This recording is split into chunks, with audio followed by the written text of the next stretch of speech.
menurut ayat Quran dan hadis Nabi itu nanti ada bermacam-macam. Ada orang beriman itu yang dimasukkan surga. Ada orang beriman itu yang dimasukkan ke dalam surga. Ada orang beriman itu yang disebut penduduk surga. Kenapa lain-lain, Pak? Karena waktu di dunia amalannya juga lain-lain. Ada orang beriman yang masuk surga. Ini paling murah tiketnya.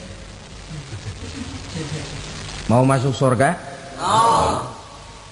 Kata Nabi begini, ma min abdin qala la ilaha illallah thumma mata ala dhalik illa dakhalal jannah.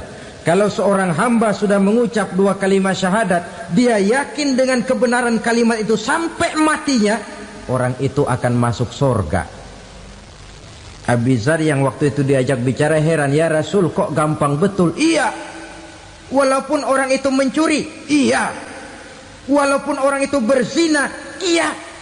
Biar dia mencuri, biar dia berzina, kalau dia sudah mengucap dua kalimat syahadat, dia yakin dengan kebenaran kalimat itu sampai matinya, itu orang akan masuk surga.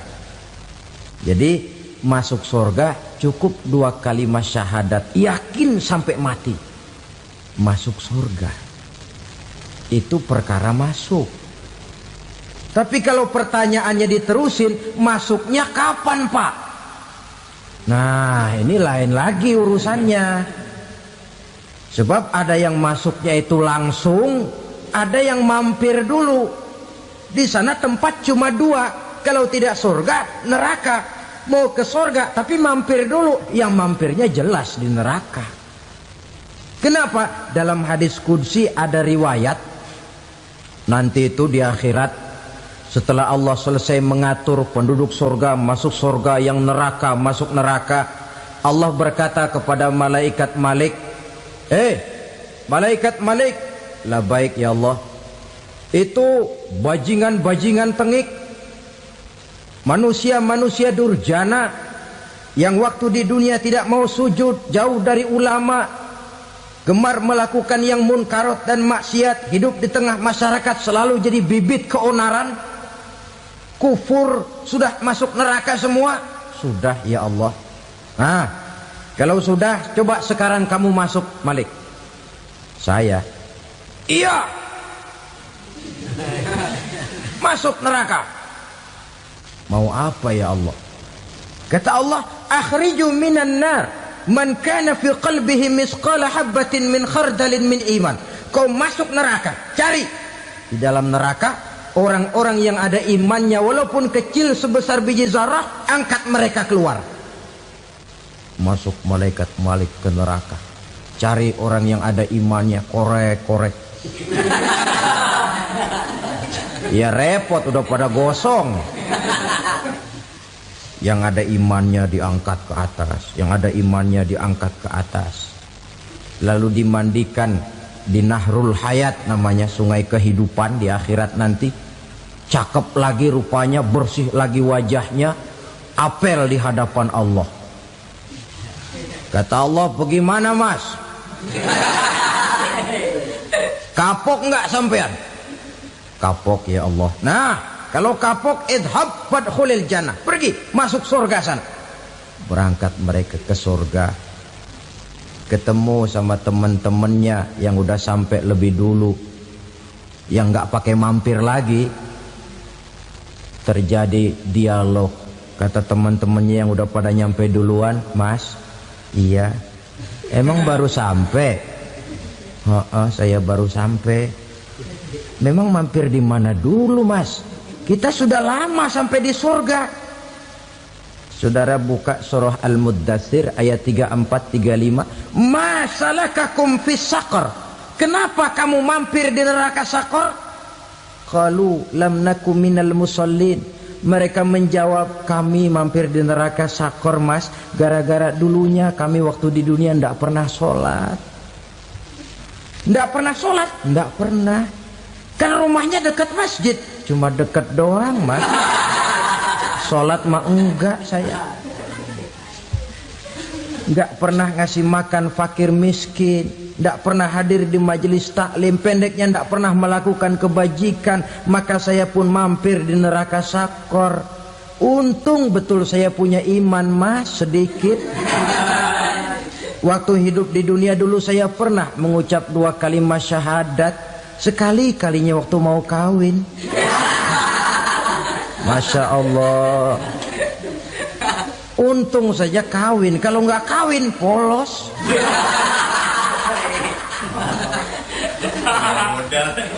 Itu juga pengulu sudah setengah mati ngajarin. Asyhadu alla, asyaduaan, asyaduaan.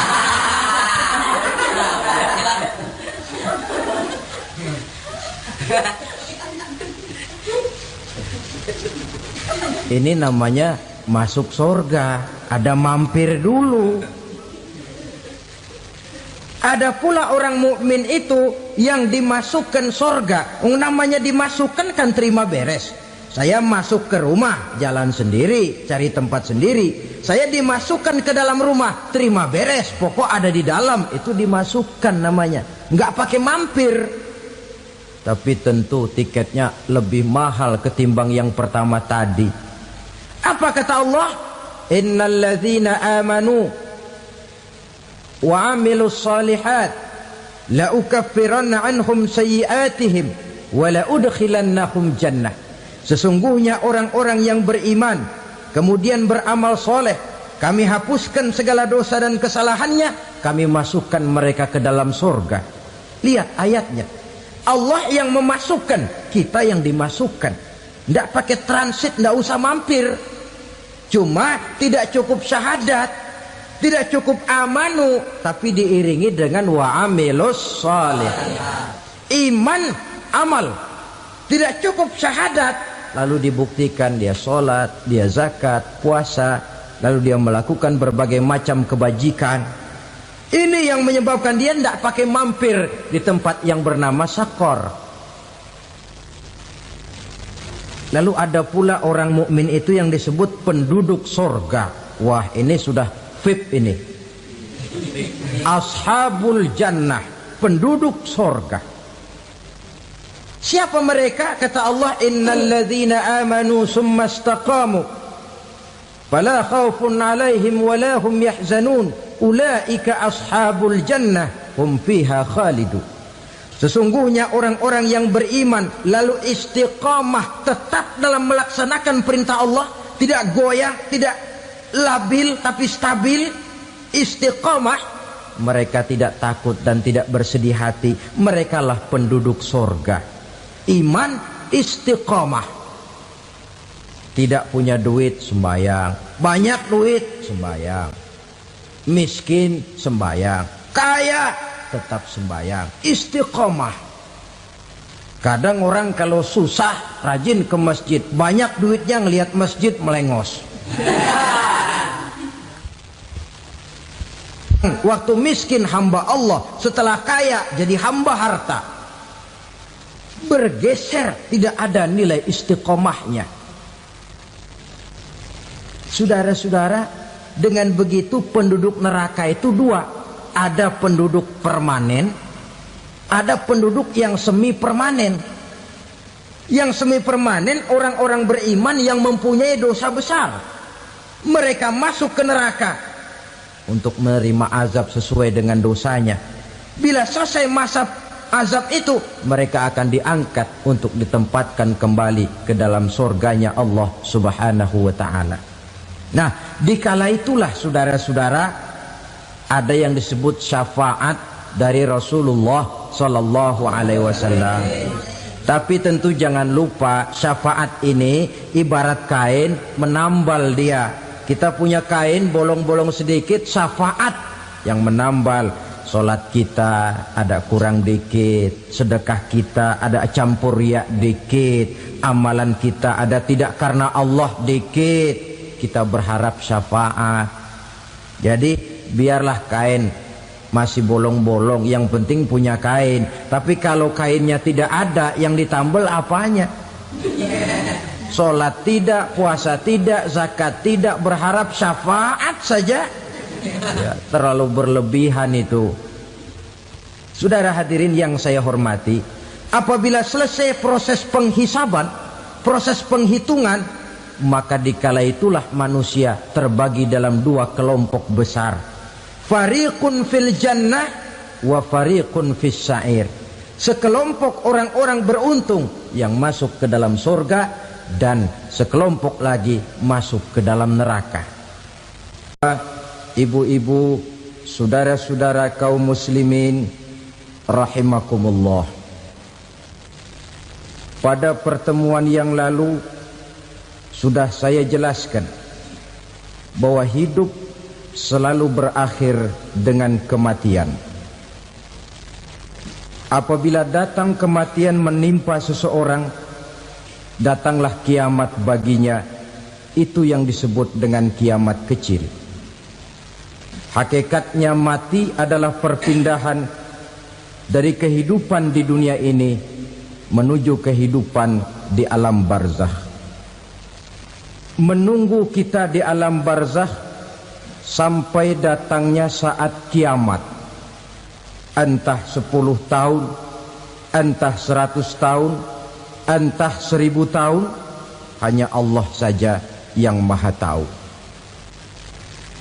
Adapun orang-orang beriman yang melakukan amal kebajikan dalam kehidupan di dunia ini, masa penantian yang lama di alam barzakh buat mereka sebentar saja. Tetapi bagi orang-orang kafir yang ingkar, yang tidak beriman kepada Allah, yang hidup di dunia cuma menumpuk-numpuk dosa, tentu penantian di alam barzakh akan merupakan waktu yang sangat lama. Bukankah dalam kehidupan kita waktu itu memang relatif? Contoh misalnya, bagi pemuda-pemudi yang sedang duduk asyik memadu cinta, waktu 4-5 jam saja rasanya cuma 4-5 menit. Tenggelam oleh keasikan. Tapi buat orang yang berbaring di rumah sakit, meratap di balik-balik apa itu tembok derita kata lagu, di balik dinding-dinding penjara, sehari bagai seminggu, seminggu rasa sebulan, sebulan boleh jadi rasa setahun. Penantian yang sangat lama. Kapan kiamat itu akan datang? Ini rahasia Allah. Jangankan kita yang orang awam, baginda Nabi sendiri tidak diberitahu oleh Allah kapan kiamat itu akan terjadi. Tetapi sungguh pun demikian, banyak hadis-hadis yang menjelaskan ciri atau tanda-tanda datangnya kiamat. Nah, kalau sudah bicara soal tanda kiamat itu ada dua. Pertama yang disebut alamatus sughra, tanda-tanda kecil. Ini waktunya masih ada tenggang. Ada yang dinamakan alamatul kubra, tanda-tanda besar. Artinya kiamat sudah diambang pintu. Apa tanda-tanda kecil dari datangnya hari kiamat itu? Misalnya kata Nabi, apabila ilmu sudah diangkat oleh Allah. Artinya apabila ulama sudah banyak wafat, minat orang belajar agama berkurang, lalu kebodohan nampak merajalela di mana-mana, zina dikerjakan secara terbuka, minuman-minuman keras jadi kebanggaan, itu termasuk di antara tanda-tanda kecil terjadinya hari kiamat. Apalagi misalnya iza waladatil ammatu rabbataha, apabila budak sudah melahirkan tuan. Apa maksudnya? Ada yang mentafsirkan apabila anak sudah bisa membudaki orang tuanya. Orang tua yang melahirkan dia, yang membesarkan dia, demi setelah si anak besar jadi orang berpangkat, bertitel, berharta, berkedudukan, jadilah orang tua itu budaknya. Sehingga sering dibilang kalau orang tua kaya, anak jadi raja. Tapi kalau anak yang kaya, orang tua sering jadi budak. Apalagi munculnya fitnah yang bergelombang, timbul perang antara dua bangsa yang besar, waktu berjalan terasa sangat pendek sekali. Itu merupakan tanda di antara tanda-tanda kiamat. Termasuk di dalamnya sulit membedakan mana laki, mana perempuan. Kan kalau tanda-tanda kayak begini sekarang sudah banyak kita lihat kan. Ulama banyak wafat, penggantinya sulit. Zina dikerjakan berterang-terangan, minuman keras jadi kebanggaan, banyak anak membudaki orang tuanya, sulit membedakan mana laki mana perempuan. Kadang-kadang dari belakang kita lihat perempuan bener, begitu kita colek nengok jenggotan.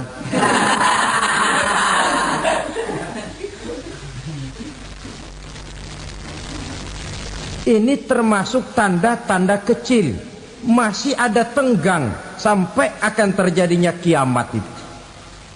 Nah, yang dimaksud dengan tanda-tanda besar, ini tanda besar artinya kiamat sudah di ambang pintu.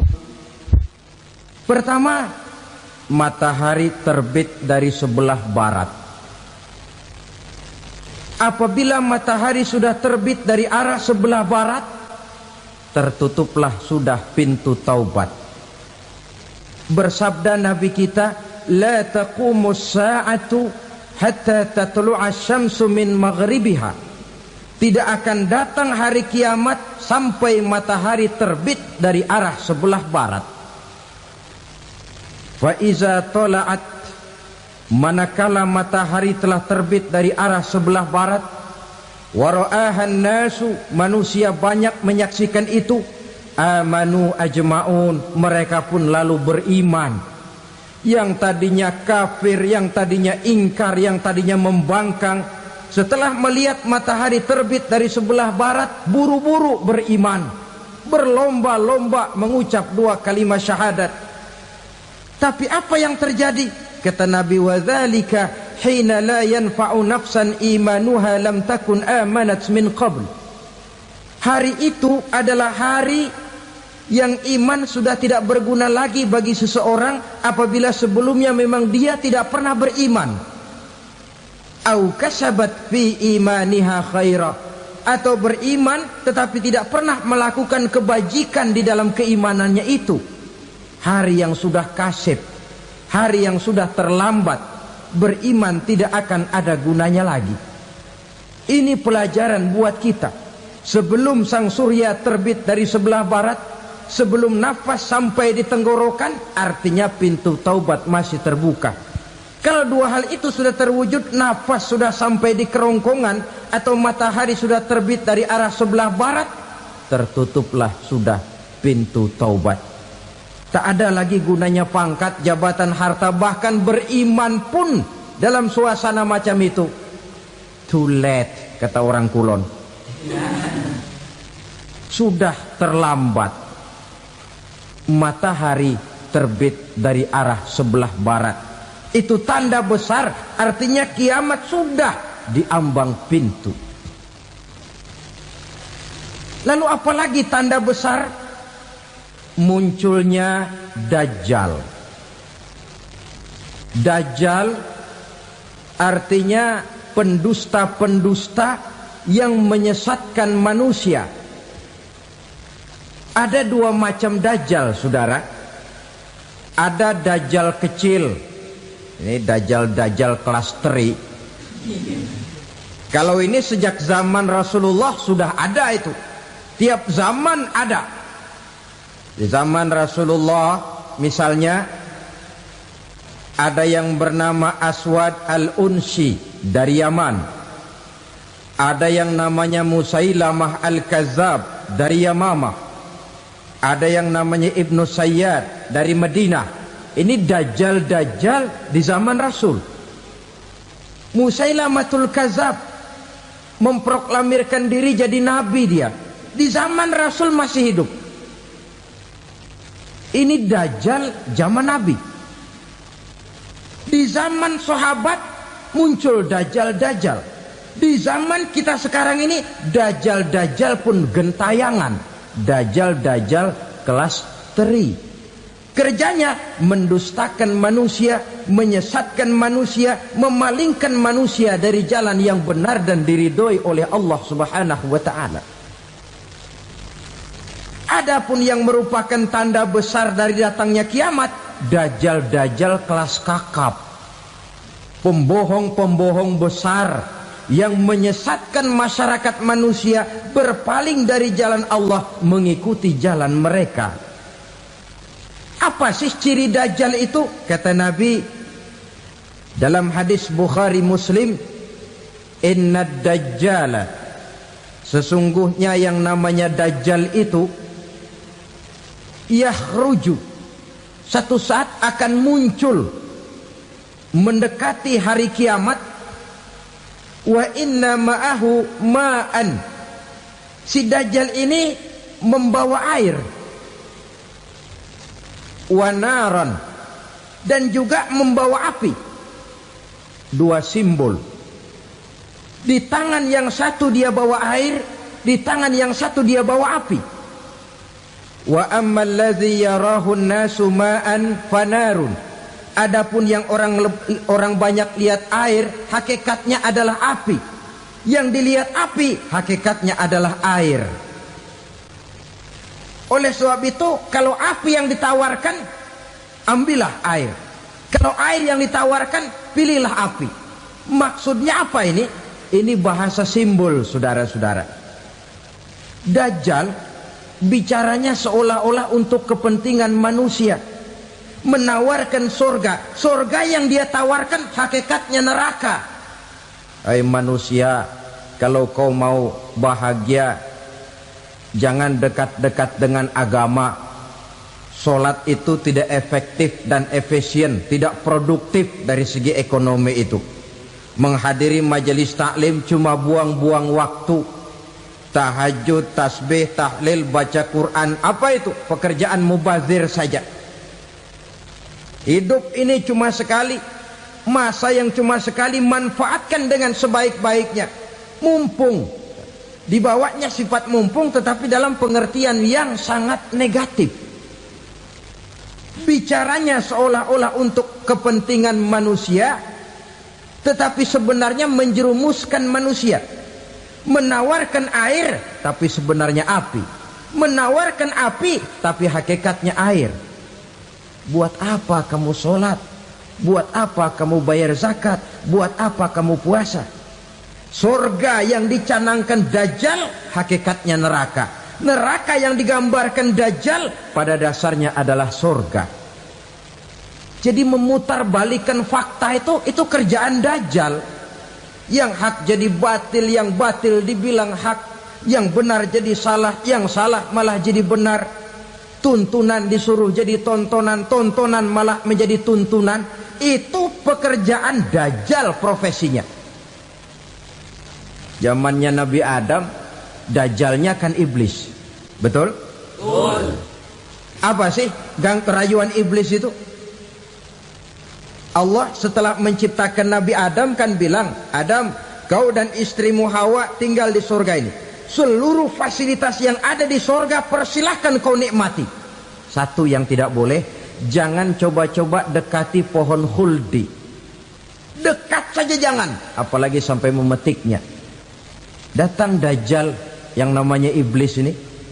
Adam, kamu tahu nggak kenapa tidak boleh makan buah khuldi?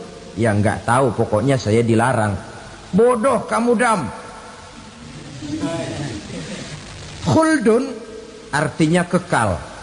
Kalau kamu makan itu buah, kau akan kekal di surga buat selamanya. Allah tidak kepengen, maka dilarang kamu makan buah khuldi. Kalau kau ingin kekal di surga Adam, makan saja. Saya bicara begini ini untuk kepentingan kamu Adam.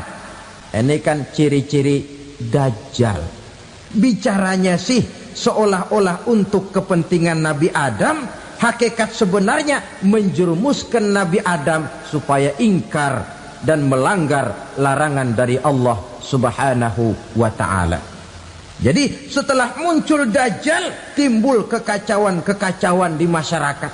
Banyak yang terpengaruh, terpedaya dan terpesona. Termasuk mereka yang memproklamirkan diri jadi nabi.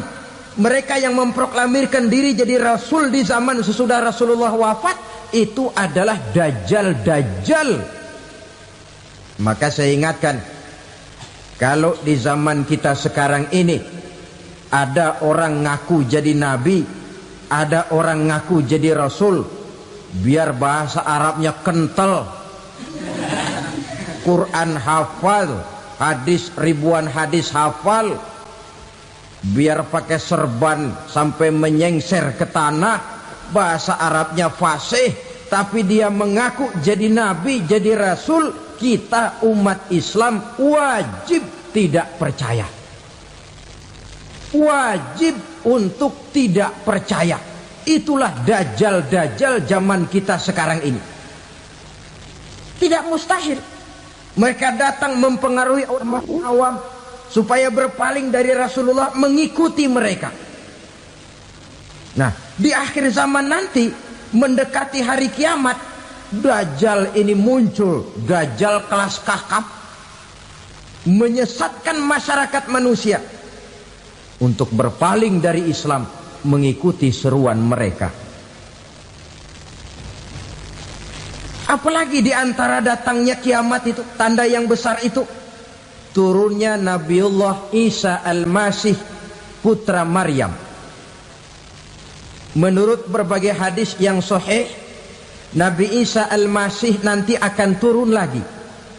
Tidak membawa risalah yang baru, tapi meluruskan risalah Islam ini yang telah banyak ditinggalkan oleh masyarakat. Bahkan ada hadis menjelaskan beliau akan membunuh Nabi, mematahkan kayu-kayu salib, lalu melaksanakan haji dan umrah mengikuti syariat Nabi Muhammad, bukan membawa agama baru. Menjadi semacam mujaddid, reformer, menyelamatkan manusia dari bisikan Dajjal. Bahkan ada riwayat yang menjelaskan bahwa Nabi Isa berhasil mengalahkan Dajjal, mengembalikan masyarakat manusia kembali kepada ajaran Islam yang datang dari Allah, dibawa oleh Rasulullah Sallallahu Alaihi Wasallam. Dengan kata lain, turunnya Nabi Isa bukan sebagai Nabi dan Rasul baru, tetapi mengikuti syariat Nabi kita Muhammad Sallallahu Alaihi Wasallam. Saudara hadirin, ibu-ibu hadirat yang saya hormati, kemudian apalagi di antara tanda-tanda besar akan datangnya kiamat itu? Keluarnya asap atau awan. Kata Nabi, inna min asrati sa'ah dukhanan yamla'u ma bainal masyriqi wal maghrib. Di antara tanda-tanda kiamat, munculnya awan antara langit dan bumi. Ini pun diperkuat dalam surah Ad-Dukhan ayat 10. Fartaqib yauma ta'tis sama bidukhanim mubin fayughshan nas hadza azabun alim. Bagi orang-orang yang beriman, mereka biasa-biasa saja. Tapi bagi orang kufur, datangnya asap dan awan ini merupakan azab yang kelewat pedih. Barangkali sedikit mendekati gambaran tentang azab yang pedih ini, saya ingatkan alam pikiran kita kepada peristiwa yang belum lama terjadi. Pernah dengar berita bocornya reaktor nuklir di Chernobyl, Uni Soviet? Pernah dengar? Nah, bocornya reaktor nuklir di Chernobyl yang mengakibatkan ratusan bahkan sangat mungkin ribuan nyawa. Cuma satu reaktor.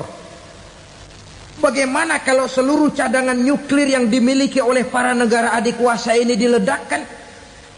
Bahkan yang konon menurut catatan cadangan nuklir yang dimiliki bersama oleh Amerika dan Rusia sekarang ini sudah sanggup memusnahkan 6 miliar manusia, 1,5 kali lebih banyak dari jumlah manusia yang nongkrong di permukaan bumi ini. Saudara-saudara hadirin yang saya hormati, lalu saat mendekati hari kiamat, apalagi tandanya? Setelah Nabi Isa wafat, pada saat turunnya yang kedua kali, lalu Allah meniupkan angin sejuk. Semua orang-orang beriman, orang-orang baik wafat, sehingga penghuni bumi ini cuma tinggal lagi terdiri dari orang-orang kafir. Tidak ada lagi di bumi ini yang bisa mengucapkan Allah. Sehingga dalam hadis qudsi itu ada keterangan, Innallaha azza wa jalla yaqulu li Israfil. Allah pernah pesan kepada malaikat Israfil.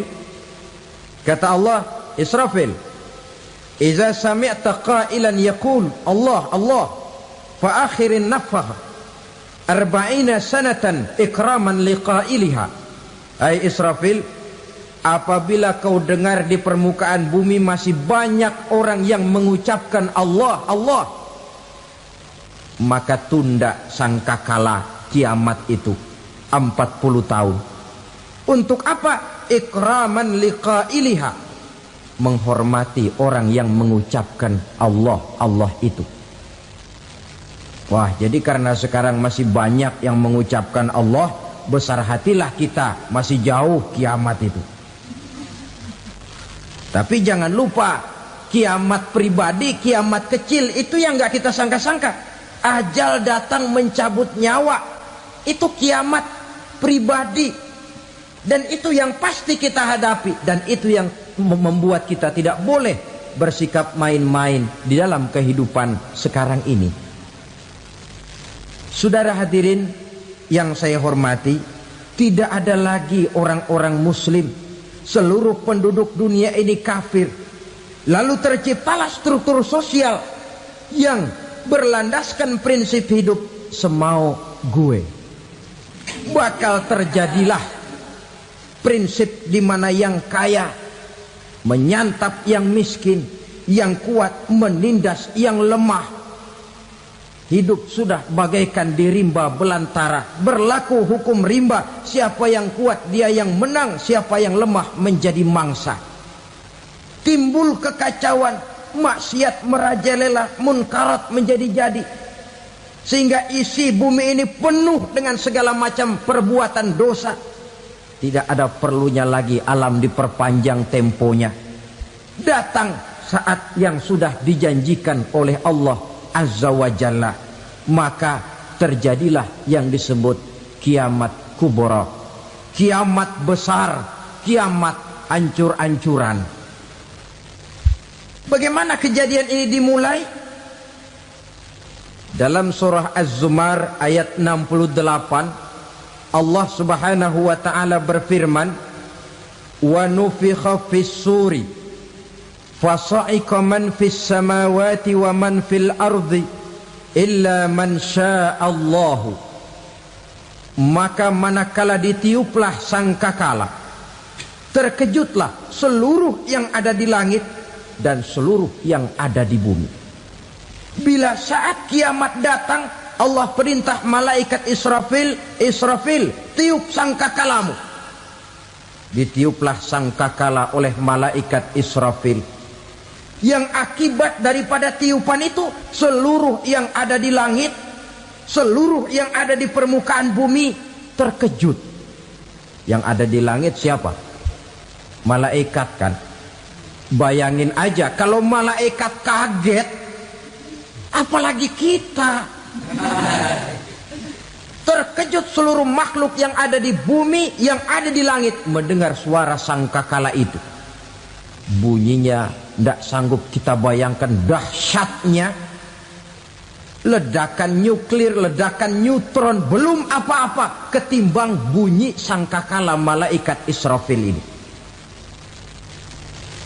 Nah, lalu mendengar bunyi sangkakala ini, gemparlah makhluk, kacaulah alam.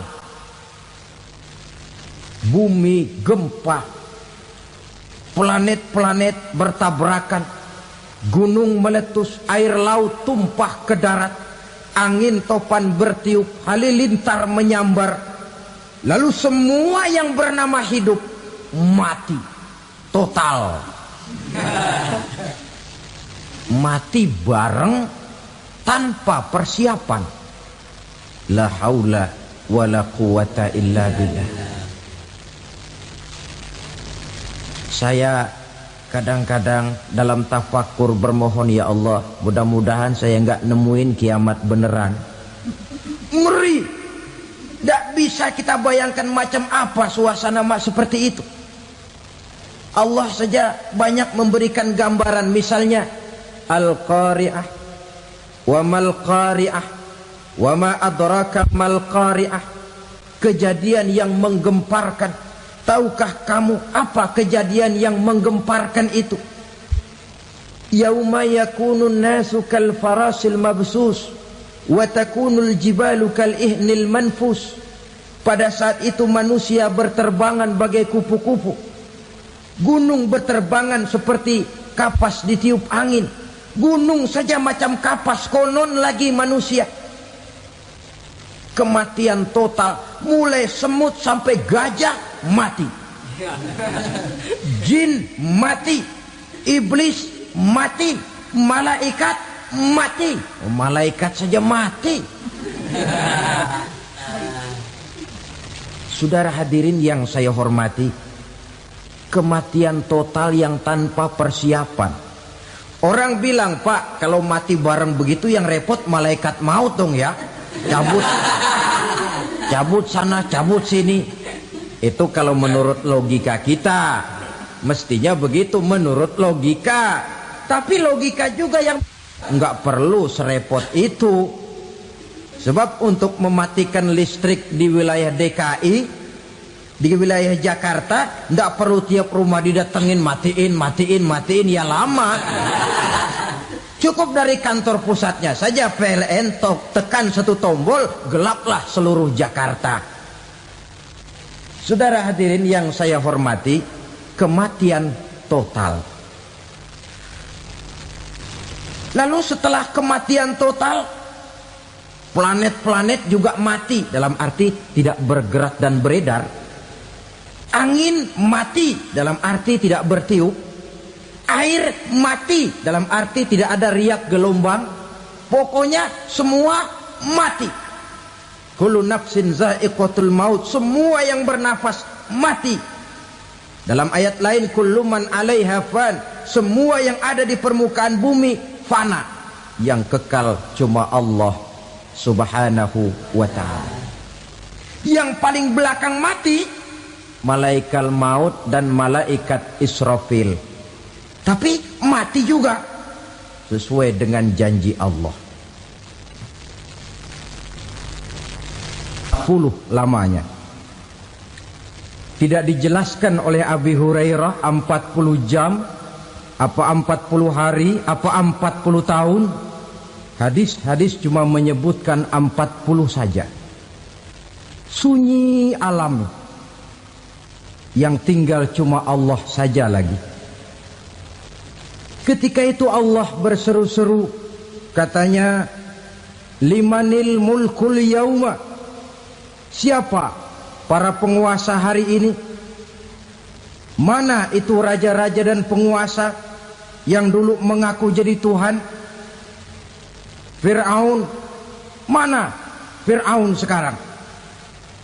Yang dulu jadi raja, merasa berhasil, sombong, lalu tidak mau turun-turun dari kekuasaannya, sampai kepada puncak kekurang ajarannya mengangkat diri jadi Tuhan. Mana itu Fir'aun? Namrus. Mana sekarang Namrus? La ilaha illa ana. Ternyata tidak ada Tuhan lain selain daripada aku, kata Allah. Proses kemudian, saudara-saudara, turunlah hujan dari langit. 40 lamanya hujan itu. Tidak jelas juga 40 jam apa 40 hari. Setelah air turun membasahi, datanglah tiupan sangkakala yang kedua. Semua yang bernama mati bangkit dari kuburnya masing-masing. Ini yang disebut Yaumul Ba'thi, hari kebangkitan. Allahu Akbar. Pada saat kita bangkit dari kubur kita masing-masing, kumpul di padang mahsyar namanya. Bayangin aja, saya sendiri nggak sanggup bayangin. Manusia sejak zaman Adam sampai zaman kiamat kumpul bareng di tempat sama. Berapa banyaknya itu?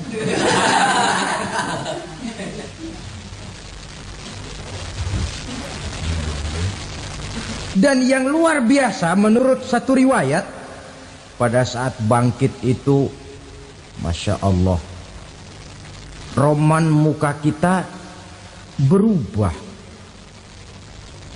disesuaikan dengan amalan kita waktu di dunia ini. Barang siapa yang waktu di dunia amalannya itu amalan tikus, di akhirat nanti dia bangkit dari kubur, mukanya seperti muka tikus. Gagah betul badannya, tapi mukanya seperti tikus. Kenapa? Amalannya waktu di dunia seperti amalan tikus. Apa amalan tikus itu? Suka ngegeragoti barang yang sudah disimpan rapi-rapi.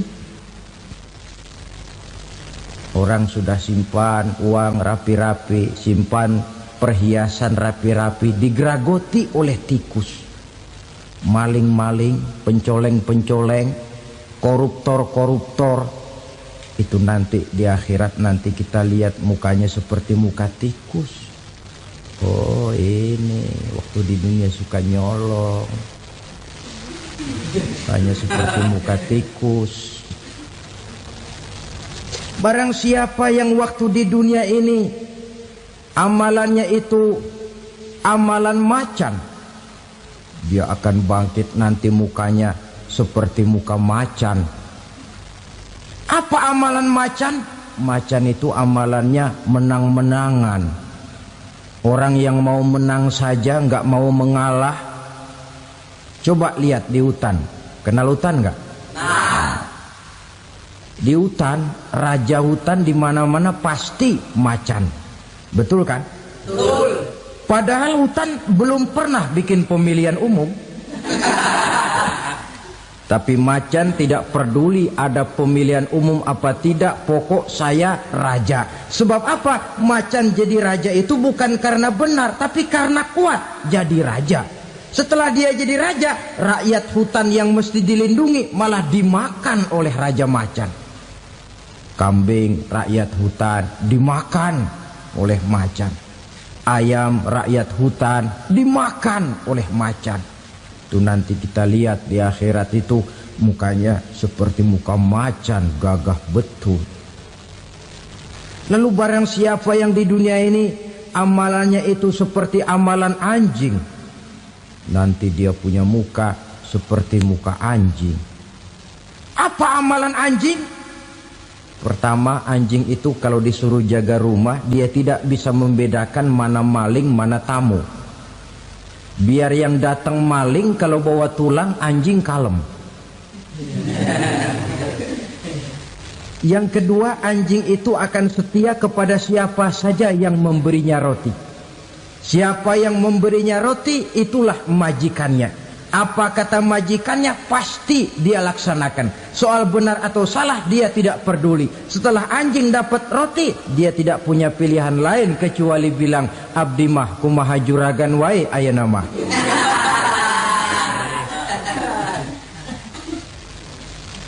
Saudara hadirin yang saya hormati, berkumpul di padang mahsyar, tiap orang sibuk dengan persoalannya masing-masing. Matahari waktu itu didekatkan oleh Allah. Panas luar biasa. Ada yang saking panasnya itu mencucurkan peluh keringat sampai sebatas mata kakinya. Ada yang keringatnya sampai sedengkulnya. Ada yang keringatnya sampai sepusatnya.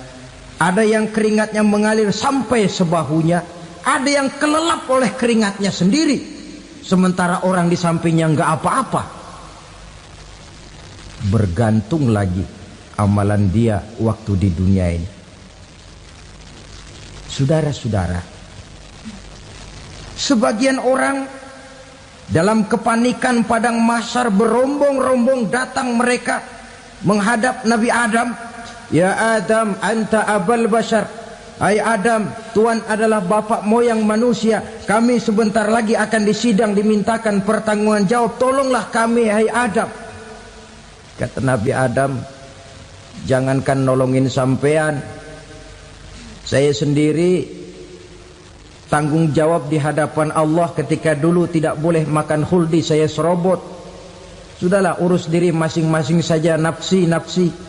Begitu kata Nabi Nuh, begitu kata Nabi Ibrahim. Tiap orang bertanggung jawab sendiri-sendiri. Ketika itulah saudara-saudara, nikmatnya menjadi umat Nabi besar Muhammad sallallahu alaihi wasallam.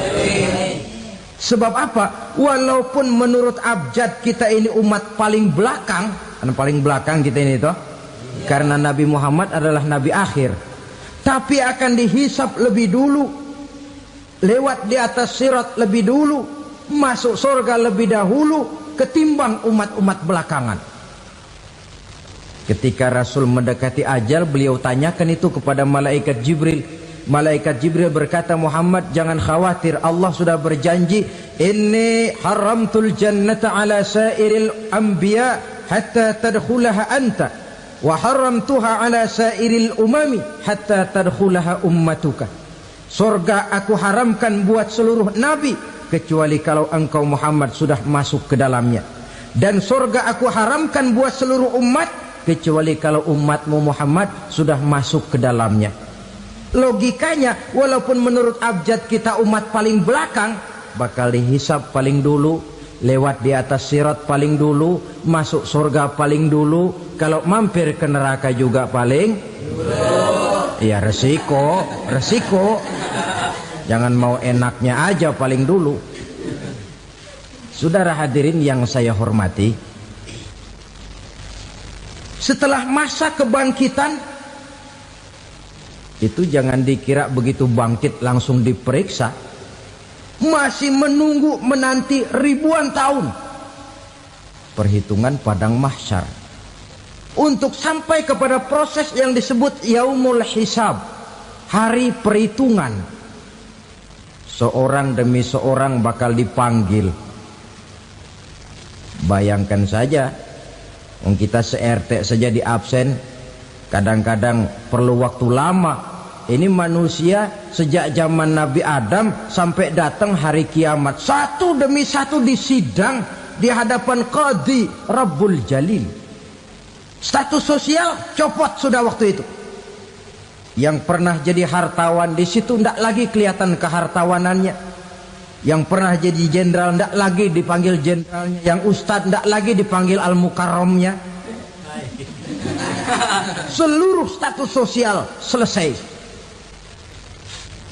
Dipanggillah kita seorang demi seorang menghadap Qadhi Rabbul Jalil. Bagaimana proses penghisaban itu? Pertama, proses tanya jawab. Di antaranya ada hadis menyatakan, lan tazula qadama 'abdin yaumal qiyamah hatta yus'ala an arba'i khisalin. Besok di hari kiamat tidak akan bergeser telapak kaki seorang hamba sampai dia ditanya lebih dulu tentang 4 persoalan. Tentang ilmunya, kemana ilmu itu diamalkan. Tentang umurnya, di mana umur itu dihabiskan. Tentang masa mudanya, kemana masa muda itu dipakai. tentang hartanya, dari mana harta itu didapat dan kemana harta itu dibelanjakan. Ini termasuk proses tanya jawab. Jadi kalau istilah pengadilan dunia, nama Fulan bin Fulan. Kamu waktu di dunia diberikan umur panjang untuk apa? Pernah mengalami masa muda, kemana kau habiskan masa remajamu? Kau diamanahkan ilmu, dengan apa ilmumu kau amalkan? Kau diberikan harta, dari mana harta kau dapat, kemana kau belanjakan? Tak seorang pun yang bisa mungkir. Sebab apa? Dikala itu yang menjadi saksi bukan orang. Yang menjadi saksi adalah seluruh anggota badan kita. Tangan bicara, kaki jadi saksi terhadap seluruh amalan yang pernah kita kerjakan pada saat kehidupan di alam dunia ini. Selesai proses tanya jawab, lalu diperlihatkan buku catatan kita waktu hidup di dunia ini. Jangan lupa Allah itu menyiapkan 2 superkomputer kepada kita. Sebelah ditempelin sebelah kanan, yang sebelah tempelin di sebelah kiri. Komputer itu namanya Raqib dan Atid, 2 malaikat yang apabila baik kita lakukan, refleks saja akan menulis kebajikan kita. Jahat kita kerjakan, akan tertulis. Catatan itu nanti diperlihatkan kepada kita. Waduh, alangkah malunya pada saat diperlihatkan catatan kita, buku rapot kita merah melulu. Barangkali diperiksa sambil diomelin, brengsek lo.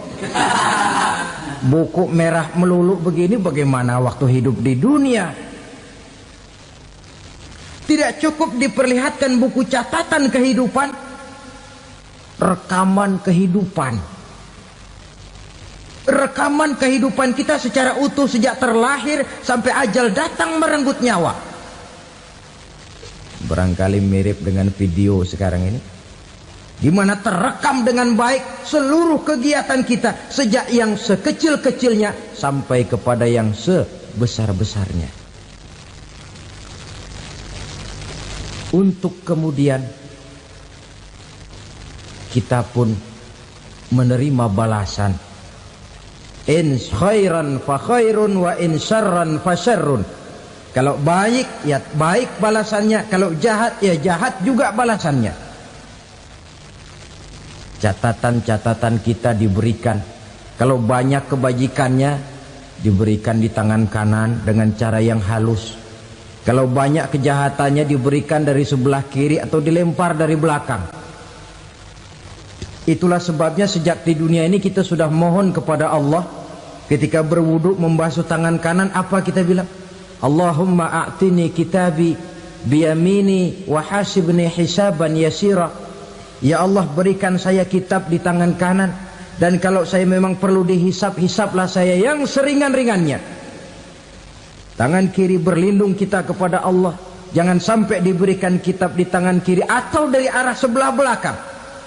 Wa a'udzubika an tu'tiya kitabi bishimali aw min wara'i zuhri, dari arah sebelah belakang. Na'udzubillah min dzalik.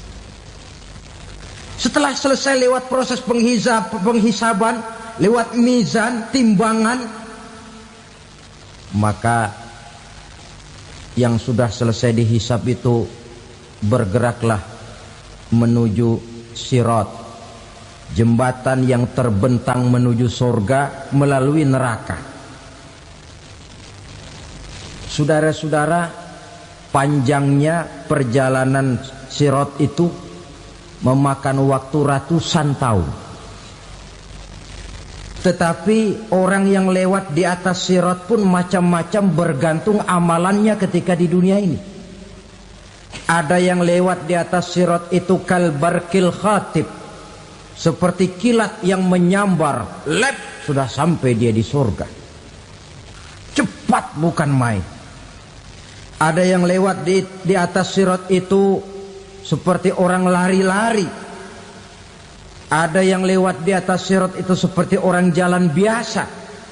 Ada yang sambil merangkak, ada yang sambil ngesor, ada yang sambil gelayutan, ada yang selamat sampai ke ujung ke surga, ada yang tergelincir jatuh masuk ke dalam neraka, bergantung amalannya dalam kehidupan di dunia sekarang ini. Tiap kita akan melewati yang namanya sirat ini. Saudara-saudara kaum muslimin yang saya hormati, dengan demikian mereka yang selamat melalui sirat sampai ke terminal akhir surga, mereka yang ketika dihisab ternyata banyak kejahatannya daripada kebaikannya, mereka singgah di dalam neraka.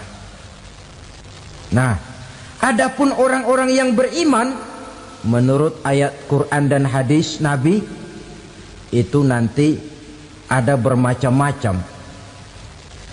Ada orang beriman itu yang dimasukkan surga. Ada orang beriman itu yang dimasukkan ke dalam surga. Ada orang beriman itu yang disebut penduduk surga. Kenapa lain-lain, Pak? Karena waktu di dunia amalannya juga lain-lain. Ada orang beriman yang masuk surga. Ini paling murah tiketnya. Mau masuk surga? Kata Nabi begini, ma min abdin qala la ilaha illallah thumma mata ala dhalik illa dakhalal jannah. Kalau seorang hamba sudah mengucap dua kalimat syahadat, dia yakin dengan kebenaran kalimat itu sampai matinya, orang itu akan masuk surga. Abi Dzar yang waktu itu diajak bicara heran, ya Rasul kok gampang betul? Iya, walaupun orang itu mencuri, iya, walaupun orang itu berzina, iya, biar dia mencuri, biar dia berzina, kalau dia sudah mengucap dua kalimat syahadat, dia yakin dengan kebenaran kalimat itu sampai matinya, itu orang akan masuk surga. Jadi masuk surga cukup dua kalimat syahadat, yakin sampai mati, masuk surga. Itu perkara masuk. Tapi kalau pertanyaannya diterusin, masuknya kapan, Pak? Nah, ini lain lagi urusannya. Sebab ada yang masuknya itu langsung, ada yang mampir dulu. Di sana tempat cuma dua, kalau tidak surga, neraka. Mau ke surga tapi mampir dulu, yang mampirnya jelas di neraka. Kenapa? Dalam hadis qudsi ada riwayat, nanti itu di akhirat, setelah Allah selesai mengatur penduduk surga masuk surga, yang neraka masuk neraka, Allah berkata kepada malaikat Malik, malaikat Malik, labaik ya Allah, itu bajingan-bajingan tengik, manusia-manusia durjana yang waktu di dunia tidak mau sujud, jauh dari ulama, gemar melakukan yang munkarat dan maksiat, hidup di tengah masyarakat selalu jadi bibit keonaran, kufur, sudah masuk neraka semua. Sudah ya Allah. Nah, kalau sudah, coba sekarang kamu masuk, Malik. Saya, iya, masuk neraka. Mau apa ya Allah? Kata Allah, akhriju minan nar man kana fi qalbihi misqala habatin min khardalin min iman. Kau masuk neraka, cari di dalam neraka orang-orang yang ada imannya walaupun kecil sebesar biji zarah, angkat mereka keluar. Masuk malaikat Malik ke neraka, cari orang yang ada imannya, korek-korek. Ya repot, udah pada gosong. Yang ada imannya diangkat ke atas, yang ada imannya diangkat ke atas, lalu dimandikan di Nahrul Hayat, namanya sungai kehidupan di akhirat nanti. Cakep lagi rupanya, bersih lagi wajahnya, apel di hadapan Allah. Kata Allah, bagaimana mas? Kapok nggak sampean? Kapok ya Allah. Nah, kalau kapok, idhab fadkhulil jannah, pergi masuk surga sana. Berangkat mereka ke surga. ketemu sama teman-temannya yang udah sampai lebih dulu, yang nggak pakai mampir lagi. Terjadi dialog. Kata teman-temannya yang udah pada nyampe duluan, "Mas, iya, emang baru sampai?" Saya baru sampai."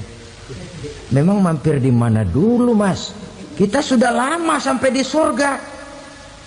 Saudara buka surah Al-Muddatsir ayat 34-35. "Ma salakakum fis saqar?"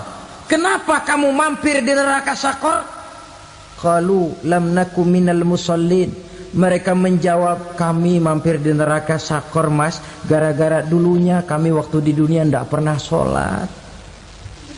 Ndak pernah sholat? Ndak pernah. Kan rumahnya dekat masjid. Cuma dekat doang, Mas. Sholat mah enggak saya. Nggak pernah ngasih makan fakir miskin, nggak pernah hadir di majelis taklim, pendeknya nggak pernah melakukan kebajikan, maka saya pun mampir di neraka Saqar. Untung betul saya punya iman, Mas, sedikit. Waktu hidup di dunia dulu saya pernah mengucap 2 kalimat syahadat, sekali-kalinya waktu mau kawin. Masya Allah. Untung saja kawin, kalau nggak kawin polos.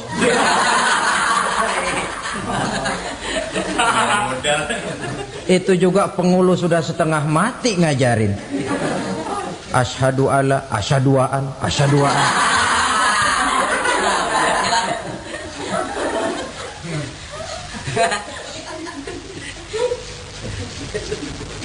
Ini namanya masuk surga, ada mampir dulu. Ada pula orang mukmin itu yang dimasukkan surga. Namanya dimasukkan kan terima beres. Saya masuk ke rumah, jalan sendiri, cari tempat sendiri. Saya dimasukkan ke dalam rumah, terima beres, pokok ada di dalam, itu dimasukkan namanya. Nggak pakai mampir. Tapi tentu tiketnya lebih mahal ketimbang yang pertama tadi. Apa kata Allah? Innal ladzina amanu wa amilus salihat la ukaffiranna anhum sayyi'atihim wa la udkhilannahum jannah. Sesungguhnya orang-orang yang beriman kemudian beramal soleh, kami hapuskan segala dosa dan kesalahannya, kami masukkan mereka ke dalam surga.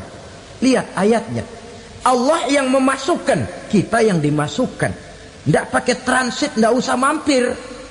Cuma tidak cukup syahadat, tidak cukup amanu, tapi diiringi dengan wa'amilus salih. Iman, amal. Tidak cukup syahadat, lalu dibuktikan dia sholat, dia zakat, puasa, lalu dia melakukan berbagai macam kebajikan. Ini yang menyebabkan dia tidak pakai mampir di tempat yang bernama Saqar. Lalu ada pula orang mukmin itu yang disebut penduduk surga. Wah, ini sudah VIP ini. Ashabul jannah, penduduk surga. Siapa mereka? Kata Allah, innal ladzina amanu summa istaqamu fala khaufun alaihim wala hum yahzanun ulaika ashabul jannah hum fiha khalidun. Sesungguhnya orang-orang yang beriman lalu istiqamah, tetap dalam melaksanakan perintah Allah, tidak goyang, tidak labil tapi stabil, istiqamah, mereka tidak takut dan tidak bersedih hati. Merekalah penduduk surga. Iman, istiqamah. Tidak punya duit, sembayang. Banyak duit, sembayang. Miskin, sembayang. Kaya, tetap sembayang. Istiqamah. Kadang orang kalau susah rajin ke masjid, banyak duitnya ngelihat masjid melengos. Waktu miskin hamba Allah, setelah kaya jadi hamba harta. Bergeser, tidak ada nilai istiqomahnya. Saudara-saudara, dengan begitu penduduk neraka itu dua. Ada penduduk permanen, ada penduduk yang semi permanen. Yang semi permanen orang-orang beriman yang mempunyai dosa besar. Mereka masuk ke neraka untuk menerima azab sesuai dengan dosanya. Bila selesai masa azab itu, mereka akan diangkat untuk ditempatkan kembali ke dalam surganya Allah Subhanahu wa ta'ala. Nah, dikala itulah saudara-saudara, ada yang disebut syafaat dari Rasulullah Sallallahu Alaihi Wasallam. Tapi tentu jangan lupa, syafaat ini ibarat kain menambal dia. Kita punya kain bolong-bolong sedikit, syafaat yang menambal. Solat kita ada kurang dikit, sedekah kita ada campur riak dikit, amalan kita ada tidak karena Allah dikit, kita berharap syafaat. Jadi biarlah kain masih bolong-bolong, yang penting punya kain. Tapi kalau kainnya tidak ada, yang ditambal apanya? Solat tidak, puasa tidak, zakat tidak, berharap syafaat saja. Ya, terlalu berlebihan itu. Saudara hadirin yang saya hormati, apabila selesai proses penghisaban, proses penghitungan, maka dikala itulah manusia terbagi dalam dua kelompok besar. Fariqun fil jannah wa fariqun fis sa'ir. Sekelompok orang-orang beruntung yang masuk ke dalam surga, dan sekelompok lagi masuk ke dalam neraka.